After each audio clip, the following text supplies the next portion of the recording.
Randy. Walaupun nanti pahamnya cuma lokia ya. Jadi katanya nanti waktu kita meditasi, kita tidak bisa mengendalikan apa yang harus terjadi dari luar sana.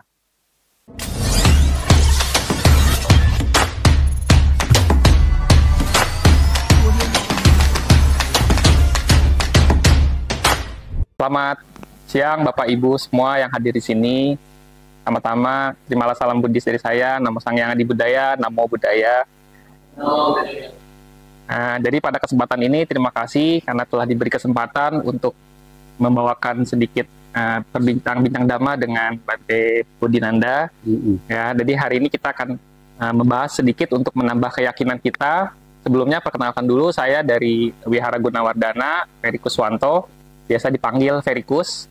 Ya, jadi hari ini dipercaya untuk membawakan perbincangan dhamma ini dengan Bante. Ya, suatu karma baik bisa dipercaya. Jadi langsung aja teman-teman ya yang ada di sini, baik yang nanti mungkin tidak hadir di sini, semoga perbincangan dharma kali ini bisa direkam dengan baik ya, supaya membawa keyakinan bagi pendengar, terutama yang muda-mudi, agar semua muda-mudi bisa mulai dari muda-mudi belajar ajaran Buddha Dharma, bukan hanya berumat Buddha, tapi belajar juga ajaran Dharma, supaya menjadi regenerasi yang berkualitas. Itu aja perkenalan dari saya. Kita mulai saja langsung. Namo Buddhaya, Bante. Oke, Ferry, silakan. Ya, jadi Bante, kita sekarang sedang berada di Bodhiarama Meditation Center, ada di daerah Simpak ya, Bante? Simpak, Jagabaya. Ya. Oke. Ya, jadi sebelumnya kita coba berbincang-bincang dulu terkait meditation center ini yang di Bodhiarama. Kira-kira Bante boleh sedikit kita mendengar dari Bante terkait latar belakang terjadinya Bodhiarama Meditation Center ini, dan mungkin sedikit hal-hal apa saja yang bisa dilakukan oleh nanti mungkin umat-umat yang belum hadir ke sini, yang bisa kedepannya bisa hadir di sini, apa yang bisa dilakukan? Oke, Bante. mungkin saya mulai dari awal pendirian kali ya. Iya, boleh Bante. Bodhiarama yang saya ingat dia berdiri kalau nggak salah dulu waktu launching pertama kali ya, Ferry ya. Itu tahun 2020. Saya masih ingat tanggalnya ya, pas 15 Maret, Ferry.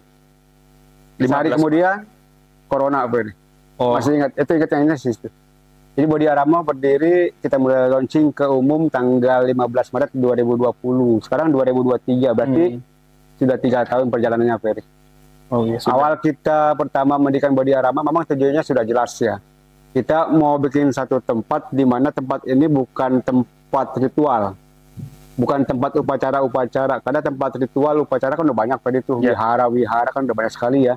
Kebaktian umum biasa lah. Tapi kita di sini khusus membuat sepi-sepi aja. Buat happy, buat hening, atau buat kalau bahasa anak-anak baru sekarang sih buat healing gitu ya, Ferry. Buat healing. Ya, dan yang tingkat tahap lebih lanjut kita ya memang buat pelatihan. Pelatihan meditasi untuk pendalaman dhamma juga. Oh, jadi singkatnya dari tahun 2020 ya, Bante? 2020, Maret, yang Bante ingat tuh kita 15 Maret mulai launching.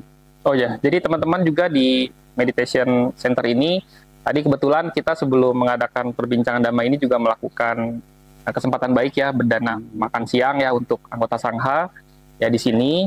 Ya setelah itu kita bisa melakukan belajar berpraktek meditasi gitu ya, Bante ya. Mungkin apa kira-kira apa yang bisa kita lakukan setelah di sini gitu, Bante?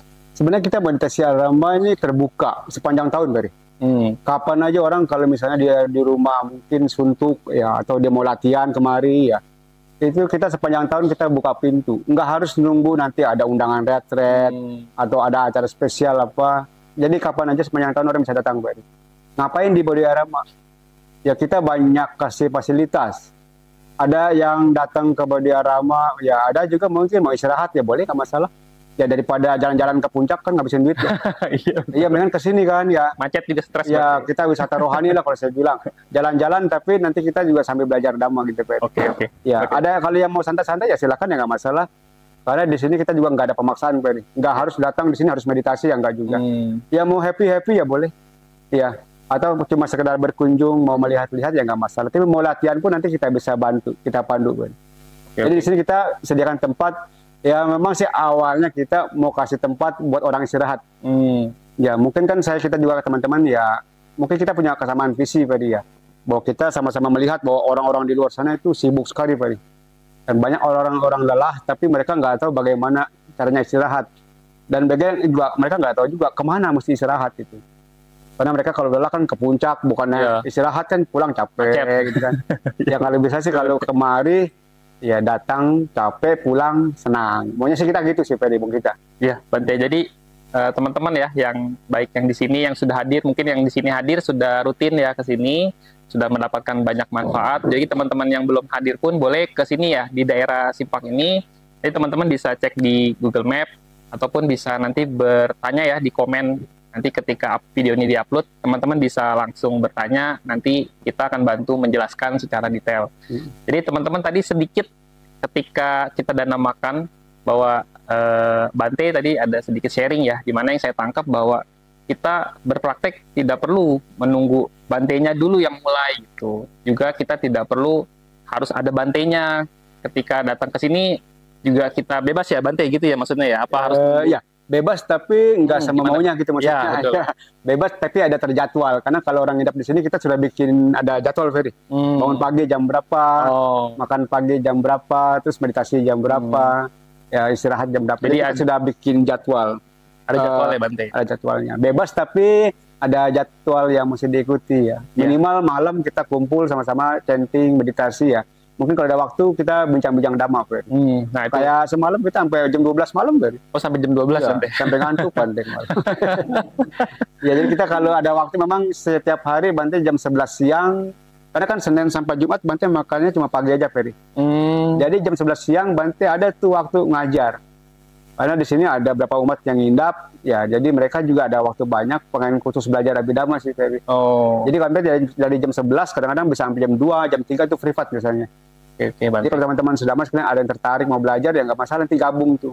Senin sampai Jumat Bante ada kelas. Tapi ini cuma ya kelas-kelas kecil aja sih. Bukan kelas-kelas umum yang besar-besar itu, Bante. Iya Bante. Ya jadi teman-teman juga tadi bisa berkunjung ke sini sekali, selain juga bisa tadi yang Bante maksud healing ya. Kalau ke puncak kan nanti belum ngecek macetnya, jadwal buat pulangnya ya kan. Kalau ke sini kita betul-betul mau merasakan sedikit tentang kebahagiaan yang lebih tenang ya. Seperti tadi yang sedikit Bante sharing waktu dana makan siang ya Bante tadi ya. Ada sedikit. Jadi itu berkesan ya bagi teman-teman mungkin yang belum hadir, bisa juga hadir ke sini. Nah, mencuit tadi sedikit ya. Teman-teman di sini bisa bukan cuma berlatih meditasi, juga kita bisa belajar. Bante bilang tadi ada buka kelas ya Bante ya? Ada kelasnya ya, kelasnya dadakannya sih. Iya. Jadi permintaan lah, Fer. Jadi teman-teman kadang-kadang kita nggak tahu kalau kita datang tuh apa yang kita dapat. Tapi kalau udah datang baru tahu dapatnya apa. Jadi teman-teman bisa datang ke sini dulu, nanti pas kalau udah tahu, kalau udah datang pasti ada sesuatu yang dibawa pulang gitu ya Bante ya. Mudah-mudahan Ferry. Ya. Kalau nggak ada juga banyak pohon Ferry bawa aja. Nah jadi teman-teman terkait dari anak muda-mudi nih Bante, kan kita muda-mudi kadang-kadang pasti kita sebagai penerus ya regenerasi dari para bapak ibu semua yang mungkin sudah lebih senior dari kita, juga harus dipersiapkan ya Bante ya. Memang sih. Yang harus dipersiapkan memang kita harus menjadi regenerasi yang unggul. Nah, kira-kira nih Bante, boleh nggak sedikit kita berbagi terkait ajaran Buddha Dharma, dari mana kita taunya mungkin ada Sutta Pitaka sama Abhidhamma. Mungkin teman-teman yang di luar sana atau mungkin yang belum kesini, kadang-kadang kita taunya berbuat baik aja, tapi kurang memahami nih terkait Sutta Pitaka tuh apa, Abhidhamma, apalagi tadi sedikit kita mendengar ya teman-teman, Bante bilang ada sedikit kelas Abhidhamma, pembelajaran Abhidhamma. Boleh Bante sedikit di-sharing terkait Sutta Pitaka secara mungkin secara mudah ya, biar muda-mudi kita bisa penasaran gitu Bante dan bisa belajar lebih lanjut. Oke. Sebenarnya kalau kita terkait belajar ya, sekarang sih belajar kayaknya gampang banget ya, Dek ya. Yang penting mau belajar enggak gitu. Ya, karena media udah terbuka semua. Dulu kita kan nggak ada handphone, nggak ada apa. Sekarang semua orang punya handphone, mereka tinggal klik aja. Mau cari yang mana, di situ ada semua. Masalahnya ada minat belajar nggak itu? Karena kalau bicara Sutta, sekarang Sutta udah hampir lengkap ya. Versi bahasa Indonesia saya punya koleksinya, koleksi buku ya maksudnya ya. Terus Winaya juga saya lengkap, Abhidhamma pun kita lengkap juga. Ya masalahnya memang kan zaman sekarang banyak ya anak-anak muda kayaknya malas belajar ya, Kadik ya. Iya, jadi kita biasanya kalau muda-mudi ya, kebetulan saya emang nanggung nih, dibilang muda juga nggak muda, dibilang tua belum tua, jadi ya, jadi sebetulnya yang saya alami ya memang kalau baca agak males. Memang kita lebih suka tertarik mendengar cerita atau mendengar pengalaman dari mungkin anggota Sangha, masuk Bante. Kalau dalam hal berbagi cerita, kadang-kadang kita baru mulai tercerahkan gitu ya. Walaupun kadang pulang suka lupa lagi gitu. Jadi mungkin Bante bisa sedikit ya terkait tadi yang Sutta itu kan berarti terkait tentang ajaran. Sutta itu biasanya sih kebanyakan isinya ajaran-ajaran Buddha atau mungkin ceramah-ceramah Buddha, karena indah di akhir gitu ya. Iya, betul. Jadi kalau Dhamma itu awalnya udah serem, kayaknya bukan Dhamma, Rik. Iya, bukan Dhamma. Itu mistik namanya. Atau klinik bisa juga. Iya, karena buat saya Abhidhamma itu indah. Ya, kenapa banyak orang salah paham tentang Abhidhamma? Karena memang selama ini kan Abhidhamma selalu dibahas tentang bahasa Pali gitu ya. Dan ada yang bilang Abhidhamma itu susah, sulit gitu kan ya. Ya, kalau kita mau yang gampang-gampang aja, ya maaf aja. Pengetahuan kita cuma sampai di situ aja. Ya. Kalau kita mau tahu Dhamma lebih tinggi, ya mau nggak mau kita harus belajar sulit sedikit kali ya. Ya. Dan di sini saya cuma ingin berbagi pengalaman aja, berbagi rasa ya. Buat saya pribadi Abhidhamma itu indah. Indah sekali. Ya. Kenapa Abhidhamma itu indah? Karena saya sudah mempelajari dia. Mempelajari Abhidhamma, ya. Memang nggak gampang, betul memang nggak gampang. Butuh waktu bertahun-tahun ya. Saya mungkin belajar Abhidhamma dari tahun 2000, mungkin tahun 2000-an saya udah mulai belajar. Saya belajar waktu itu sama Pak Pandit. Beliau sudah meninggal. Beliau guru Abhidhamma pertama di Indonesia. Ya, dan sampai hari ini saya masih belajar. Dulu saya belajar Abhidhamma pakai bahasa Pali, hafal mati. Dan memang pusing juga ya. Belajar Abhidhamma tanpa pemahaman pusing. Iya, ya. Tapi setelah saya pelajari, ya saya renungi itu saya compare, saya compare sama meditasi. Oh, ternyata Abhidhamma itu panduan, ya panduan untuk kita praktek meditasi agar nanti kita tidak tersesat jalan. Karena di Abhidhamma nanti yang kita bahas bukan cuma meditasi aja, di situ ada moralitas, ya di situ ada sila, di situ ada samadhi. Di situ ada panya juga. Iya, tapi kan orang nggak paham karena nggak belajar. Betul. Makanya kalau mau ngerti Abhidhamma, mesti belajar dulu. Ya, tak kenal maka tak sayang. Iya, betul. Kalau udah kenal pasti sayang. Iya, kalau udah kenal pasti sayang. Jadi di sini pengen kasih tahu buat teman-teman sekalian, jangan salah paham ya dengan Abhidhamma, Rik, ya. Karena Abhidhamma itu indah sekali. Ya. Jadi kalau mau belajar nanti bisa datang ke Bodhiarama, kapan aja Bante bisa bantu ya. Bisa bantu nanti agar kita bisa memahami Abhidhamma itu secara gamblang, mudah. Ya enggak ada yang sulit ya. Wah, mantap teman-teman ya. Jadi kita bisa belajar ya. Dan mungkin kita bisa ini ya, biar penasaran nih Bante. Biar yang kadang-kadang kalau penasaran tuh kita gali terus. Cuma kadang-kadang salahnya kita mudah-mudi penasarannya lebih ke mistisnya gitu ya. Jadi makanya yang digali tuh yang nggak kelihatan terus. Mungkin Abhidhamma ada juga yang bisa kelihatan mungkin bagaimana ya, karena saya sendiri pun belum tahu. Boleh nggak kita sedikit ya teman-teman mungkin yang ada di sini, baik yang ada di yang nggak hadir di sini, kita mendengar sedikit pengalaman Bante terkait belajar Abhidhamma tuh apa yang bisa sedikit dibagikan contohnya Bante, biar kita penasaran nih Bante. Contohnya ya biar kita ternyata Abhidhamma tuh itu contoh salah satunya untuk bisa tertarik mempelajari lebih lanjut Bante. Sebenarnya sih Abhidhamma ini kalau Bante boleh bilang agak sedikit perumpamaan tinggi ya, agak sedikit tinggi. Ini pelajaran mengenai psikologis manusia. Ya, nanti kalau kita kaitkan dengan meditasi, nanti ini kita belajar mengenal diri kita masing-masing maksudnya ya. Karena Abhidhamma nanti kalau kita pelajari, dia mengajak kita untuk melihat ke dalam, Rik. Untuk melihat ke dalam. Nah, nanti di Abhidhamma kita bisa belajar tentang batin manusia. Banyak manusia mungkin tidak kenal batin, tidak tahu batin, atau dia tahu batin, tapi dia salah paham tentang batin, Rik. Kenapa bisa begitu? Ya, karena mereka nggak belajar. Ya, dan Abhidhamma nanti belajar bagaimana kita bisa memahami batin dengan benar. Kalau kita sudah bisa mengerti batin dengan benar, nanti kita meditasinya nanti mungkin benar. Pertanyaan Bante satu nih, agar nanti kita mulai terbuka dengan Abhidhamma ya. Saya tanya Erik langsung ya. Kalau menurut Erik, batin apa, Erik? Batin itu kondisi pikiran kita di dalam di dalam diri kita punya batin yang dimana itu mungkin bisa terkontrol dari alam bawah sadar kita atau dari alam sadar kita gitu. Inilah orang yang menjawab cuma di permukaan. Ya, betul. Tapi nggak apa-apa. Ya nggak apa-apa, Erik. Bukan berarti Erik salah, nggak juga. Karena yang Erik jelaskan tadi itu salah satu dari batin. Ya. Di sini Bante ingin jelaskan kepada teman-teman sekalian apa itu batin. Ya. Selama ini banyak orang salah paham tentang batin ya. Banyak orang berpikir batin itu katanya roh, Rik ya. Batin itu katanya arwah, atau jiwa, sosok lah atau nyawa, atau sesuatu yang ada di dalam. Ya, betul. Iya. Tapi kalau abidama nanti bisa jelasin, Rik. Oh. Ingat baik-baik, Rik. Kita kalau Bante tanya, jawabnya yang nanti, yang Bante kasih tahu. Siap, ya, yang tadi ya. Tadi kurang lengkap. Batin ada 4. Abidama membahas tentang batin manusia. Ya. Tapi bukan cuma batin sebenarnya mah. Nanti nama rupa, batin dan jasmani. Tapi ini kita bicara batin dulu. Ya, karena dari batin nanti akan mempengaruhi jasmani. Ya. Dari jasmani juga mempengaruhi batin. Tapi kita mulai dari batin dulu. Batin ada 4, Erik. Perhatikan baik-baik, Erik. 1 namanya pikiran, Erik. Punya pikiran nggak? Punya. 1, itu batin, Erik. 2, kesadaran. Punya kesadaran? Punya. 3, perasaan. Punya. 4, memori. Ya, ada. Memori. Punya. Itu 4, Erik. Itu namanya batin. Oh, jadi gabungan dari keempat itu adalah batin. Batin. Iya. Waduh. Pikiran, kesadaran, perasaan, dan memori itulah batin. Umat Buddha harus ngerti ini ya. Karena kalau umat Buddha nggak ngerti ini, berarti Anda umat Buddha KTP. Iya. Ditanya batin, tapi bingung jawabnya apa, nggak paham, nggak ngerti. Ya. Ini penting buat kita umat Buddha, ya memang nanti arahnya prakteknya ke arah meditasi, Rik. Kan nanti orang meditasi nanti kan semuanya berkaitan dengan batin, Rik. Iya, berkaitan dengan batin. Kalau orang sudah mengenal batin, tahu fungsinya batin, nanti mudah-mudahan waktu dia meditasi, dia tahu harus memfungsikan batin yang mana. Oh. Iya. Jadi mirip seperti kalau meditasi, mungkin teman-teman suka ngerasain ya, ada kita harus pakai pikiran kita kalau kemana-mana kembali dikonsentrasikan, mungkin perasaan apa yang kita rasakan saat meditasi. Iya. Terus kemudian tadi setelah perasaan ada memori ya, mungkin kenangan-kenangan yang timbul-timbul, sama tadi yang terakhir ada apa, lupa tadi Bante.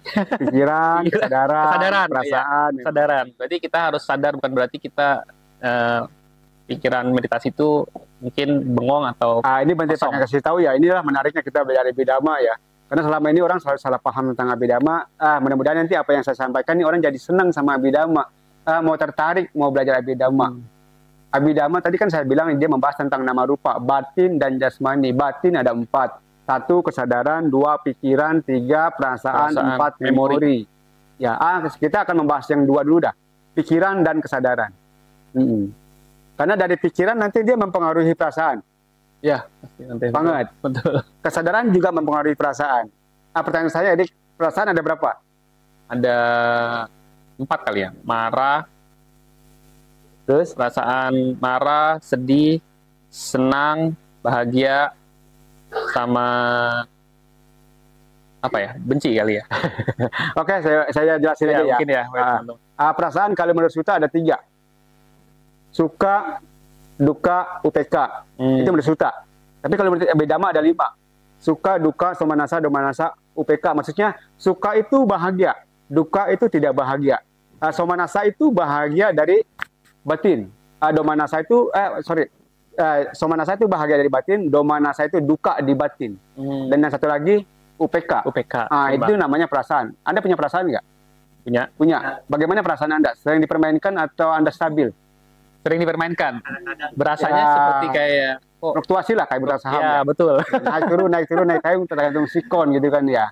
Nanti Abhidhamma dia bisa membantu kita bagaimana kita nanti mengelola perasaan. Wah, ya. Jadi dalam banget ya, Bante? Enggak. Kalau dibilang dalam, kan orang pada nggak mau nyelam. Iya, ya, maksudnya cetek. Maksudnya kita belajar membahas sesuatu yang apa yang sering kita sebutin lebih dalam gitu ya, Bante. Oke, lebih dalam lagi sedikit ya. Jadi mirip-mirip sama ini ya, Bante, kalau saya dengar kayak Paticca Samuppada gitu. Aduh, mirip banget. Nyambung banget ya, Bante. Iya, nyambung banget. Ini kita ke batin lagi ya. Kita bicara batin manusia, pikiran, kesadaran, perasaan, dan memori. Ya, maaf ya. Ini juga maaf ya kepada Anda para pendengar ya. Bukan saya meremehkan Anda semua ya. Kebanyakan manusia hidup ya cuma pakai pikiran, Dik. Kebanyakan. Bahkan ada manusia hidup dari dia mulai lahir sampai mati dia cuma pakai pikiran. Dia nggak tahu dia punya kesadaran. Dia nggak tahu, Dik. Dia karena mohanya tebal, jadi dari lahir sampai mati dia hidupnya cuma pakai pikiran. Orang yang seperti itu nanti tujuan hidup dia paling tinggi cuma nyari kesenangan doang, Dik. Iya, cuma cari kesenangan. Level paling tinggi yang dia bisa raih dalam hidup ini cuma kesenangan doang. Ya, satu lagi ada, Rik, yang namanya orang hidup bukan cuma cari senang. Ya, orang hidup cari tenang. Tadi Bante udah bilang tuh. Ya, Bante, nyambung banyak orang hidup cari senang, cuma sedikit orang hidup cari tenang, betul ya? Ya, betul Bante. Kalau orang hidup cuma pakai pikiran, level paling tinggi yang dia bisa rasa cuma kesenangan. Dan yang sering terjadi di lapangan adalah orang yang hidup dengan pikiran lama-lama jadi budak pikiran, betul ya? Iya. Anda sadar nggak sering jadi budak pikiran? Oh iya. Kalau nggak ngaku berarti Anda bohong. Iya. Iya. Sering bohong, aduh. Nah, nanti Bante akan bantu bahwa kita ini hidup sebenarnya nggak melulu bicara tentang pikiran. Ya. Bante. Ada Erik yang namanya kesadaran. Kesadaran itu sangat penting, Rik. Kalau kita hidup cuma dengan pikiran, nanti perasaan kita cuma 2. Walaupun kita punya 3 perasaan, tapi yang main cuma 2. Apa itu? Kalau nggak susah pasti senang. Ya, suka duka aja berarti. Suka duka aja, terjebak di situ, di 2 kutub itu, nggak ada pilihan lagi. Kalau maaf ya, kalau perasaan kita cuma susah senang, nanti yang disimpan di memori cuma itu aja. Kalau kita cuma punya 2 perasaan, susah dan senang, kalau suatu hari nanti kita ingin memunculkan ketenangan, bisa nggak? Nggak bisa, karena stok kita cuma susah senang doang. Betul. Kita nggak punya stok ketenangan. Dan umat Buddha nih, kita mau belajar Dhamma ini bukan berhenti di senang. Kita mau naik kelas. Ya. Mau kelas tinggi lagi. Di mana naik kelas kita? Kita ingin melampaui senang, Rik. Ingin melampaui senang. Ya. Apa sih, Bante, perasaan yang bisa melampaui senang itu? Kalau menurut Erik apa? Tadi Bante udah bilang tuh waktu makan siang. Tadi kan tenang ya, Bante? Tenang. Iya, betul, Bante. Kalau menurut Anda, teman-teman sekalian, lebih tinggi mana kualitasnya, senang apa tenang? Tenang. Ya, udah hidup dengan tenang belum? Belum. Jangan harap mati dengan tenang. Ya susah. Orang hidup aja belum tenang. Mati gimana mati tenang gitu. Wah, jadi ya teman-teman ini satu apa ya? Tadi mungkin Bante juga pas makan siang ya ada sedikit sharing tentang ketenangan ini melebihi dari kebahagiaan yang sebetulnya kita cari dari sisi sesuatu yang kita biasa aktivitas untuk kesenangan apa namanya duniawi ya, kesenangan mungkin dunia ya. Ternyata ada sesuatu yang lebih tenang lagi yang bisa dipelajari sambil kita belajar Abhidhamma. Nah, Abhidhamma nanti dia membantu kita nih bagaimana kita bisa benar-benar mengerti ketenangan, tapi juga bisa merasakan langsung ketenangan itu apa. Karena kan kalau kita bicara ketenangan kan gampang ya. Ngerti tenang nggak? Ngerti Bante? Sepi. Bisa ngerasain nggak? Aduh belum tentu. Iya. Tapi nanti kalau di Abhidhamma kita bisa dipandu bagaimana kita di sini bisa merasakan ketenangan itu. Ya, dengan cara apa kita nanti bisa hidup tenang, teman-teman sekalian? Dengan cara bagaimana? Ya maaf ya. Kalau Anda hidup masih pakai pikiran, Anda nggak akan ngerti apa itu tenang. Jaminlah sama Bante. Kalau Anda hidup cuma dengan pikiran, yang Anda paling mengerti paling cuma senang. Ya, susah senang itu aja. Itu aja yang cuma bisa Anda rasa. Ya, tapi kalau Anda nanti mau belajar untuk menggunakan kesadaran, kayaknya sih Anda mulai paham, oh ternyata kesadaran itu begini ya. Jadi nanti kita bisa memfungsikan batin kita dengan benar. Ya banyak orang, ya Erik, ya maaf ya, ketika mereka meditasi, mereka masih menggunakan pikiran. Makanya orang meditasi ada yang gelisah, ada yang takut setan kalau malam. Iya betul. Berarti dia mikir. Termasuk. Iya. Banyak orang mikir meditasi kalau nggak ada meditasi takut. Berarti dia masih mikir tuh yuk. Masih mikir. Orang kalau sadar nggak takut. Ya. Orang kalau sadar udah nggak ada perasaan lain yang muncul, yang ada cuma tahu aja, selesai sudah, nggak ada penilaian, nggak ada pilah memilah, nggak ada suka nggak suka gitu. Yang ada tahu selesai gitu. Jadi kayak lewat dia pergi datang lewat. Kayak kita nonton slide aja gitu slide. Jadi kita udah nggak ikut campur lagi. Aduh, nggak ikut campur lagi. Belum belajar udah hampir tercerahkan. Udah ngerti ya, belum udah jadi arahat. Jadi teman-teman yang ada di sini mungkin sebelum kita lanjut ya, kalau teman-teman ada yang mau bertanya silahkan ya, Bapak Ibu semua yang ada di sini juga yang mau bertanya silahkan, atau mungkin nanti yang tidak hadir di sini boleh memberikan pertanyaan di komen ya, nanti kita akan bawakan ke sini ataupun kita mengajak biar bisa sama-sama ke sini ya Bante ya. Boleh. Ya di sini boleh Bapak Ibu ada yang mau bertanya nggak nih seputar tadi yang Bante tanyakan, mungkin biar tenang gimana lokasinya, apakah di rumah bisa ada ataukah bagaimana, boleh silakan saya buka kesempatan bagi ada yang mau bertanya sambil saya minum dulu ya Bapak Ibu ya, kalau nggak nanti agak. Kalau nggak nanya boleh pulang. enggak bercanda. Nanti mungkin kalau nggak ada nanti Erik bisa wakili pertanyaan itu, boleh ya, karena orang kadang-kadang kalau suruh nanya malu, Rik. Iya betul. Mau nanya tapi nggak tahu yang mulai dari mana. Betul ya. Erik mewakili pertanyaan mereka, Erik. Boleh Bante, sedikit mungkin ada yang di pikiran saya tadi kan kita bicara tentang tenang ya, sedangkan aktivitas kita di tempat-tempat yang tenang, yang mengkondisikan kita tenang itu mungkin hampir jarang ya Bapak Ibu. Mungkin yang di sini juga salah satunya kebahagiaan yang jodoh karma baik ya bisa di sini hadir untuk belajar sedikit tentang ketenangan. Nah, kira-kira menurut Bante kalau tenang itu kondisinya apakah di rumah bisa, apakah di tempat kerja bisa, atau mungkin di tempat yang sini yang muda-mudi masih kuliah lah, yang berkutat dengan kerja, kuliah, udah harus mikir panjang, apakah ketenangan itu bisa didapatkan Bante? Kalau selain, maksudnya selain kita di tempat-tempat yang seperti ini gitu Bante. Iya, tadi Bante udah jelasin tuh waktu makan siang, Rik, sebelum Bante makan tuh, Bante sebagai ucapan terima kasih, tadi Bante selesai Bante terima dana, Bante kasih damai di sana singkat, ya. Sebenarnya hidup dalam damai itu nggak sulit.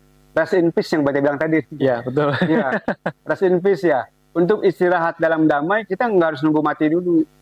Ya, kalau kita mesti nunggu mati juga nggak jelas juga, ya kan? Karena orang mati juga belum tentu damai kan. Oh iya, betul. Jadi kalau saya, buat saya pribadi, ya ini sih pengalaman saya sih pribadi. Ya nggak tahu lah pengalaman orang seperti apa, saya nggak tahu juga ya. Kalau kita ingin hidup tenang, ingin istirahat dalam damai, kita mesti berhenti, Rik. Iya, berhenti apa? Berhenti dari aktivitas ya maksudnya Bante? Ya, kalau saya sih nulis, kita berhenti mengejar sesuatu, kita berhenti menghindari sesuatu. Karena saya pernah nulis puisi, kalau buat saya indah, tapi buat orang lain nggak tahu. Ya, boleh Bante. Ya, mudah-mudahan sama-sama indah juga sih. Tapi puisinya begini, ketika tak ada lagi yang aku kejar dan aku pertahankan, aku mengalir. Aku mengalir bersama air, aku mengalir bersama angin, aku mengalir bersama waktu. Aku terbang bebas seperti burung-burung, ya. Aku melayang bersama awan, aku turun bersama hujan. Itu pengalaman saya pribadi tuh. Ketika saat itu saya cuma duduk, diam, saya nggak ngejar apa-apa, saya juga nggak sedang mempertahankan apa-apa. Nah, saya juga nggak sedang menghindari apa-apa, cuma diam aja di pinggir sawah. Di pinggir sawah, sendirian, nggak ada siapa-siapa, dengerin air mengalir, gemerisik, tapi indah sekali. Sampai akhirnya keluar kata-kata itu. Oh ternyata menurut saya yang namanya tenang itu ya kalau kita sudah bisa berhenti, kita pasti akan tenang. Masalahnya selama ini kan kita jarang berhenti ya. Terus, ngejar terus. Kalau saya tulis yang satu lagi puisi saya gini, kita mengejar, kamu mengejar waktu, kamu dikejar waktu, kamu berkejaran hingga lupa waktu. Aku di sini menikmati waktu. Ya sombong. Ya karena banyak kan manusia begitu kan, mereka dikejar waktu. Mereka mengejar waktu, dikejar dan mengejar sama-sama melelahkan. Ya, kalau saya di sini ya bukan sombong ya, saya memang nggak ngejar banyak apa-apa ya. Sebagai biku kebutuhan saya udah ada semua, sudah terpenuhi semua. Ya, dan saya juga berusaha untuk tidak menghindari apapun, ya, cuma belajar nerima aja. Jadi ketika kita bisa berhenti, tahu caranya berhenti, mau berhenti, saat itu kita baru akan ngerti apa itu tenang. Wah, ini puisinya sangat ini sekali ya, dalam ya. Saya nggak usah disuruh hafalin, langsung hafal kayaknya.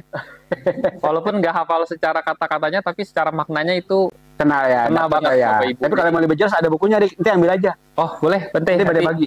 Oke, makasih ya Bante. Nanti mungkin panitia bisa bantu di itu ya, diketikin ya nanti apa namanya puisi tadi yang bukunya aja bawa pulang Bapak. Ya, buat yang di ini maksudnya yang nanti penonton ya, nanti kalau yang di komennya itu boleh. Bisa nanti dibantu di ini. Karena baru sadar juga ternyata selama ini kita kecewa karena ada sesuatu yang kita kejar terus, sepertinya nggak itu bikin sampai itu. Bikin lelah. Kita kejar tapi kadang-kadang kita nggak dapat, terus kalau udah dapat pun kita kayaknya nggak puas ya, kayaknya nggak ada cukup. Ya betul. Iya, dapat puas sebentar tapi setelah itu kok kurang lagi, kejar lagi.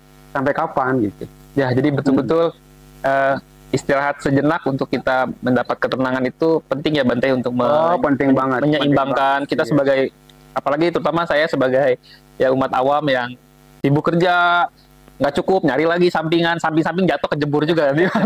Kerja capek, duit habis juga. Iya, tambah lagi samping udah jatuh masih aja kurang Bante. Iya. Mungkin Bapak Ibu di sini boleh juga ya yang tiba-tiba udah terpikirkan, ada yang mau bertanya, sangat ini sekali ya. Semoga bisa memberikan pertanyaan Bapak Ibu, semoga bisa memberikan pencerahan buat yang lain gitu maksudnya. Boleh? Oh, silakan ya. Silakan. Nanti kenalin namanya ya. Ya, kenalin namanya ya. Ya. Biar ikut-ikutan terkenal juga maksudnya. Oke, namanya siapa? Salam budaya saya, nama saya Adi Budaya, nama budaya Bante. Bante, saya Saya Selvianti, saya izin bertanya Bante, mungkin di luar topik dari pertanyaannya dari seputar yang tadi dibawakan. Saya izin bertanya, kalau misalkan kita punya teman dan kebetulan memang mungkin dalam agama lain, tapi untuk saat ini orang tersebut ingin mencoba lebih dalam ke ajaran agama Buddha, itu baiknya bagaimana kita sebagai teman untuk menuntunnya gitu. Itu aja sih Bante, terima kasih. Ya, itu Bante mungkin sedikit ya, karena pergaulan kita kan sekarang mana-mana ya Bante ya, sama teman-teman. Mungkin ada juga yang tertarik karena ajaran Buddha universal ini. Kira-kira bagaimana Bante ini ya? Ya kebetulan kita di Bodhidharma ya kita terbuka banget. Ya mungkin tadi juga ada kawan-kawan kita yang agamanya Katolik, oh ini Susi. Terus ponakan saya yang Muslim juga ada, dan kita di sini maaf ya, kita di sini nggak bicara agama. Saya sekarang kalau ngeliat orang bukan ngeliat agama, saya lihat orang. Terserah kamu mau agamanya apa. Ya, mau kalau belajar kamu mau belajar dhamma, ya udah nanti kita belajar aja. Ya, dan kita di sini mau belajar dhamma, memang kita sedang tidak ingin merubah apa-apa. Kita tidak ingin merubah siapa-siapa. Cuma kita cuma ingin berbagi dhamma aja sih. Ya. Jadi kalau ada kawan mau belajar dhamma, ya nggak apa-apa, datang aja ke sini. Nanti kita bisa bantu. Ya, nanti akan saya jelaskan tanpa harus berkesan nanti menggurui atau mengajak dia nanti pindah keyakinan, yang enggak juga sih. Ya, cuma ingin kasih tahu ya, oh dhamma ini indah loh, seperti ini loh. Inilah dhamma gitu. Ya. Wah, mantap banget ya Bante ya. Jadi teman-teman juga maksudnya di sini kita bisa belajar bersama tanpa harus membawa ininya. Jadi kita pengen tahu nih lebih dalam tentang kebahagiaan sama ketenangan ya Bante ya, mungkin ya, supaya kita mendapat ketenangan juga ya. Kalau hidup tenang kayaknya kemana-mana nggak ada tanggungan ya. Mungkin sekalian informasi juga sih buat teman-teman saya yang di luar ya, mungkin yang lain keyakinan dengan saya ya, mungkin betul saya biku benar ya, tapi ya ini kan cuma seragam ya. Kalau kita di sini berusaha universal aja sih ya. Jadi kita sekali lagi kita di Bodhidharma, kita di sini nggak bawa merek agama. Kita manusia, sama-sama punya kebutuhan yang sama. Ya, tentunya di sini kita lebih condong kepada kebutuhan batin. Iya, kebutuhan batin. Dan untuk namanya batin, saya udah nggak bicara agama lagi deh tuh. Bahkan anjing pun di sini kita terima. Cuma sayangnya kita nggak bisa acak bincang-bincang dhamma. Cuma kita kasih sayang aja sih, kita sayang-sayang aja. Kucing juga kita terima. Iya, nggak tanya kucing agamanya apa. Ya, nggak juga begitu. Iya, jadi intinya yang mau belajar bisa belajar bersama-sama ya Bante. Silakan, ya, tanpa silakan. harus ya. Iya, kapan aja silakan datang. Ya. Boleh. Boleh Bapak Ibu yang lain kalau ada yang mau bertanya lebih lanjut ya. Belum nanti ada silakan. Ya. Sebelumnya terima salam terima dari saya. Nama saya ini Namo Buddhaya Bante. Perkenalkan namanya biar kalian pada tahu. Oh ya. Sebelumnya perkenalkan nama aku Reni. Oke. Aku mau bertanya Bante. Aku punya buku soal tentang agama Buddha, dan dia membahas soal tentang keakuan. Keakuan, Aku juga dulu sempat belajar sih di sekolah soal tentang aku, cuman sampai sekarang aku masih belum paham apa yang dimaksud dengan keakuan, karena kan kalau Buddha itu kan kalau nggak salah di dalam diri kita itu kan nggak boleh menjunjung aku gitu kan. Nah, aku masih belum paham keakuan itu maksudnya apa, terus juga keakuan itu terdiri dari apa, terus terutama tentang bahas soal emosi gitu kan. Katanya kalau aku baca di buku itu hanyalah emosi, itu bukan bagian dari diri kita ini gitu. Nah, aku masih nggak paham maksudnya apa sih soal keakuan gitu. Berarti orang nggak paham berarti jarang belajar tuh. Udah baca cuman nggak paham. Udah jarang belajar, jarang praktek kan deh. Jadi nggak paham. Ya, sorry Reni ya. Iya, terima kasih Bante. Oke, Bante mungkin akan jelaskan secara umum aja ya, dan mungkin harus lengkap lagi ya. Salah satu ciri-ciri agama Buddha adalah hukum tilaksana, anicca. Anicca itu ketidakkekalan. Dukkha itu bukan penderitaan seperti kita sedih, kecewa, marah. Dukkha ini kalau di hukum tilaksana, segala sesuatu yang terkena hukum perubahan adalah dukkha. Ya, tapi tadi Reni tanyakan itu bukan anicca dukkha tapi anatta. Anatta ini kalau konsep yang kita sering dengar tanpa aku. Ngomong gampangnya Reni ya, agar nanti kita bicaranya lebih gamblang, mengerti, paham tentang aku ya. Di situ dijelaskan bahwa segala sesuatu yang selama ini kita anggap itu milik kita, itu sebenarnya bukan milik kita Reni. Bukan milik aku. Ya. Bahkan kita sendiri tidak berkuasa dengan diri kita sendiri. Iya, bukan aku. Karena kalau sesuatu segalanya ini milik aku, nanti tubuh kita ini bisa kita perintah jangan tua, bisa nggak? Jangan tua, jangan sakit, bisa nggak kita perintah? Kan ini badan saya, bisa nggak? Nggak bisa, nggak bisa. Jadi yang disebut konsep anatta tanpa aku itu, kita tidak punya kuasa atas segala sesuatu yang sudah mesti terjadi terhadap kita. Kamu punya kuasa nggak kalau kamu harus sakit, punya kuasa untuk melarang jangan sakit, jangan tua, jangan bercerai, jangan sedih. Bisa nggak kalau kamu mau mati nanti karena ini aku, ini punya saya, nggak usah mati, bisa nggak? Nggak bisa. Atau konsep paling gampang waktu meditasi nih ya, banyak orang kan waktu meditasi kan pengen tenang nih ya. Bisa nggak kita bilang sama dengkul, dengkul ini saya mau duduk 1 jam, kalau bisa jangan kesemutan dulu ya, bisa nggak?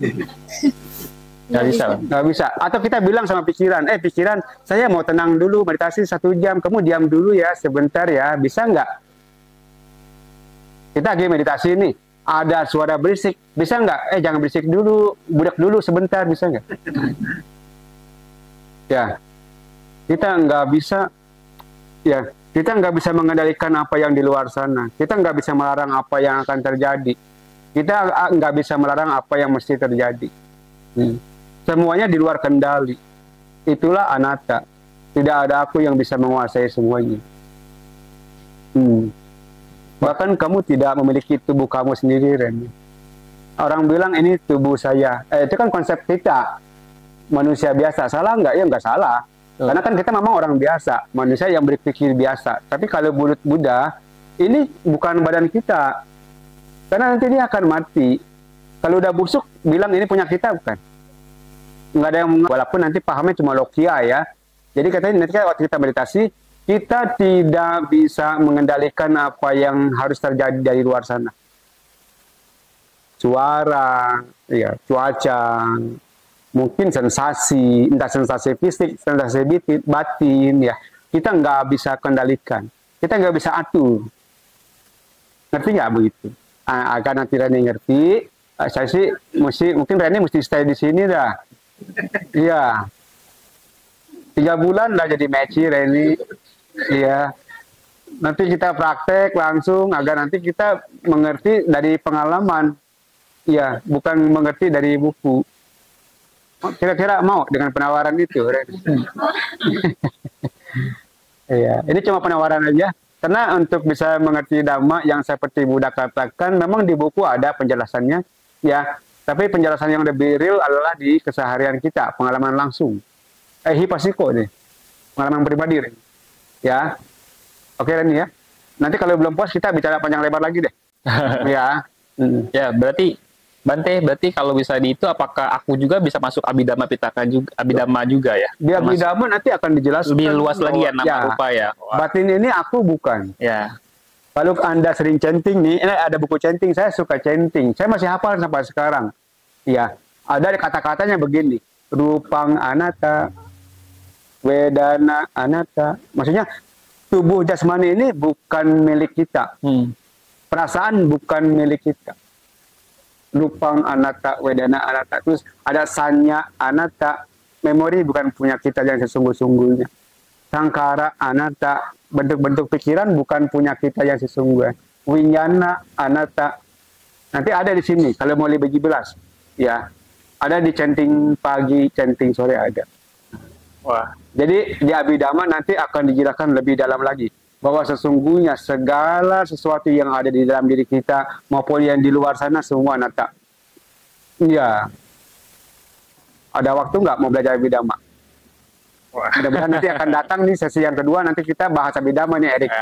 Menarik loh, Erik. Ya, makanya ini teman-teman, jadi teman-teman yang di sini baik yang hadir ya ataupun yang hadir, jadi tadi Bante sedikit baru cerita sedikit ya Bante ya terkait Abhidhamma. Ternyata Abhidhamma yang selama ini kita bayangkan kayaknya ini lebih ke mistis deh. Ternyata salah. Jadi lebih ke bagaimana kita merasakan, lebih menyadari ya Bante ya terhadap sesuatu yang memang selama ini taunya cuma namanya aja gitu. Ya, jadi sangat ini sekali ya, bikin penasaran ya. Jadi teman-teman yang nanti mau belajar sangat terbuka sekali, boleh ke sini Senin sampai Jumat ya Bante ya, pas setiap hari. Sampai Jumat. Sampai Jumat ya. Satu minggu kan Bante biasanya banyak tamu tuh. Ya. Jadi agak susah cari waktunya. Ya, jadi bolehlah yang udah kerja cuti dulu, cutinya nggak usah ke puncak ya. Atau mau lebih enak gini Erik, nanti masa wasa. Masa wasa Bante open house tuh 3 bulan. Oh. Iya, jadi Anda kapan aja mau datang silakan. Karena saya masa wasa biasanya nggak pernah pergi kemana-mana. Oh, lebih stay di sini. Tugas saya di situ nanti belajar dan mengajar. Erik. Oke. Jadi kalau mau ada yang kemari, silakan kapan aja. Misalnya mau datang Jumat, nginep, Sabtu nginep, Minggu pulang nggak boleh, nggak masalah. Ya. Jadi 3 bulan open house tuh. Oke. Wah, teman-teman ini kayaknya ini banget ya kalau diterusin nanti kita bisa sampai sore ya. Iya. Sampai nanti matahari tenggelam, toto udah merem aja. Terakhir nih Bante, dari saya secara pribadi ya Bante, boleh ya? Sebelum nanti teman-teman kita tutup ya. Ini kadang-kadang sering sekali nih kita sebagai umat Buddha, mungkin saya muda kayak berpikir, kita kan umat nih, paling kalau belajar agama Buddha nanti nggak bisa kayak Bante sampai fokus gitu. Kira-kira benar nggak Bante? Apakah kita umat Buddha walaupun kita perumah tangga, apakah kita bisa merasakan sesuatu yang hasil latihan praktek kita seperti yang Bante rasakan kira-kira? Bisa nggak kita seperti itu? Kalau masalah kualitas batin betul. Ini bukan masalah botak apa nggak botak. Iya. Ini bukan masalah pakai baju atau pakai jubah. Yeah. Ini masalahnya latihan apa nggak latihan, praktek apa nggak praktek. Iya. Bukan masalah sila. Ada orang silanya banyak, ada orang silanya cuma 5. Belum tentu orang yang silanya 5 lebih rendah kualitasnya daripada yang silanya banyak. Kan sila kan cuma angka, betul nggak? Betul, Bante. Iya, angka banyak percuma kalau nggak kepake. Jadi ini masalahnya, Erik, bukan masalah umat atau biksu. Upasaka atau upasika. Iya, betul. Iya, karena di zaman dulu kok, di zaman Buddha juga banyak upasaka upasika jadi Arya Pugala banyak. Oh, iya. Suka baca sutta nggak? Iya, suka. Iya, zaman-zaman kita sejarah agama Buddha, ada orang ketemu Buddha, mendengar 1-2 patah kata, dia langsung jadi Arya Pugala. Iya, betul Bante. Kayaknya contohnya Bante Sariputa. Iya, dia cuma mengenal kata-kata sedikit aja udah langsung pencerahan. Ya. Jadi, wah teman-teman ini banget. Nah, ini satu jawaban yang memberi motivasi buat kita sebagai umat. Walaupun kita umat, jangan pernah berkecil hati gitu. Maksudnya jangan cuman, kayaknya kalau umat mas, ya nggak bakalan lah. Paling latihannya gitu-gitu aja hasilnya. Berarti ini tergantung dari apa yang kita praktekkan ya Bapak Ibu ya, semua teman-teman ya. Jadi kalau bisa umat Buddha kita bukan cuma tadi yang Bante bilang, kalau bukan cuma hanya di KTP ataupun bukan umat Buddha juga ya. Kita yang penting kita berpraktek bagaimana belajar juga bisa berpraktek ya Bante ya. Yang penting praktek. Praktek ya Bante ya. Tapi praktek tanpa teori juga. Ya maksudnya betul. Maka saya di sini mengundang teman-teman ya buat yang mau belajar lebih lanjut, yang tidak penasaran, yang mau berpraktek tapi bingung nih caranya bagaimana. Sebagai umat awam jangan takut supaya dapat menghasilkan hasil praktek yang mungkin juga bisa lebih, bukan cuma apa yang kita bayangkan, kita bisa mulai belajar dari sekarang. Jadi mau dulu, semangat dulu, baru nanti kita lihat hasilnya bagaimana. Karena kalau nggak dimulai nggak tahu hasilnya Bante. Tak kenal maka kata saya. Tak kenal maka kata saya. Iya. Ya kalau udah kenal bisa sayang bisa nggak tergantung keseriusannya. Ya kalau serius ya sayang, kalau nggak serius ya belum tentu ya Bante ya. Oke, kalau udah tahu nih indahnya seperti apa, pasti sayang banget. Sayang banget ya Bante ya. Karena indah.